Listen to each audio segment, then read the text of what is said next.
Today, he sits down with a local author focusing on the major division in politics. They take a look at how it picked up steam back in the 90s.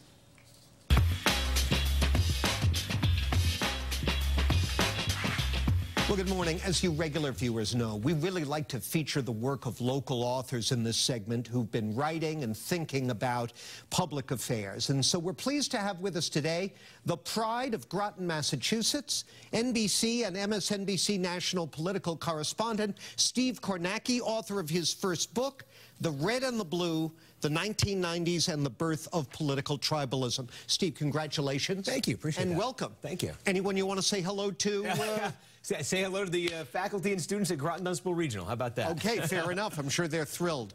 So we've always had tribalism and warring factions in American political life. But you write in here that during the 1990s, we saw the rise of, quote, a new kind of tribalism with the dominant features of confrontation, gridlock, and polarization. How is that new? What do you mean by that? I think what's new is that all of it kind of synced up with political party, and that's where I get the name of the book from. It's from the election night map at the end of the decade, the start of this century, the 2000 election. It's the closest thing to a perfect tie we've ever had in this country, the Bush-Gore election of 2000. And what people forget is those terms, red and blue, in a political context, didn't exist before the 2000 election. And it was that night, everybody looked up at that map. The whole South was red, the whole Northeast was blue, the Pacific coast was blue, the interior was red. And we saw the divisions, and they were so stark, they were so rooted in party. And I think we've been living with those divisions ever since. So the 90s created that tie, that framework, Red and Blue America, and I think Red and Blue America is the framework we've been stuck with for 2 decades. And 4 years later, Barack Obama over at the old Fleet Center, made that the basis of his memorable speech there. He said he was going to transcend it because there are no red states and blue states, and I think we learned in the Obama era there are. Yeah, fair to say he did not succeed. That's right. So you build your narrative in the book around what you call two titanic personalities, Bill Clinton and Newt Gingrich.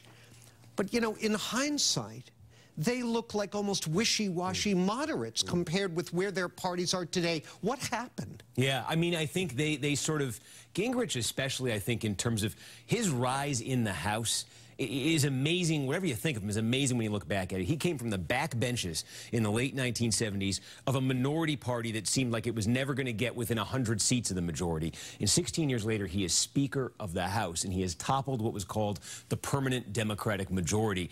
And he did it by sort of changing the rules of the game in Congress. And Gingrich believed you're not going to get anywhere in politics unless you draw deep and clear distinctions between your party and the other party. And you need to emphasize those distinctions every day, in every speech, every piece of legislation, and that translates into, in a lot of ways, partisan warfare. And it worked. It got the Republicans to the majority. I think Democrats saw it. They said this can work for us too in a lot of ways. And I think it changed the rules not just of Congress, but ultimately it changed the rules of American politics. And Gingrich understood the power of the media in a way that was sort of unique in his generation, much as Donald Trump, I think, understands it now at a whole new level. Gingrich understood he could use C-SPAN as a vehicle. Tell us about Donald Trump has Twitter today, and you can draw a straight line back, I think, to Gingrich using C-SPAN, which was brand new when he got to Congress. A camera on the floor of the House. In this whole idea of partisan warfare, of distinctions between the parties, the big moment in Gingrich's rise that kind of marked him as a real player in Washington was in the mid-'80s. He baited Tip O'Neill, Speaker of the House, from Massachusetts, into a fight on the floor of the House, and he basically got O'Neill reprimanded, and Republicans said this guy might be onto something. Yeah, and of course, Tip's response was to order that C-SPAN show how deserted the chamber was. Because it was an empty chamber. During special orders, that turned out not to be a match to the power of what Gingrich was onto. All right, let's take a quick break, and when we come back, we'll talk more about Steve Kornacki's new book, The Red and the Blue, and get some insight from him into what's going to be happening on November 6th. So please stay with us.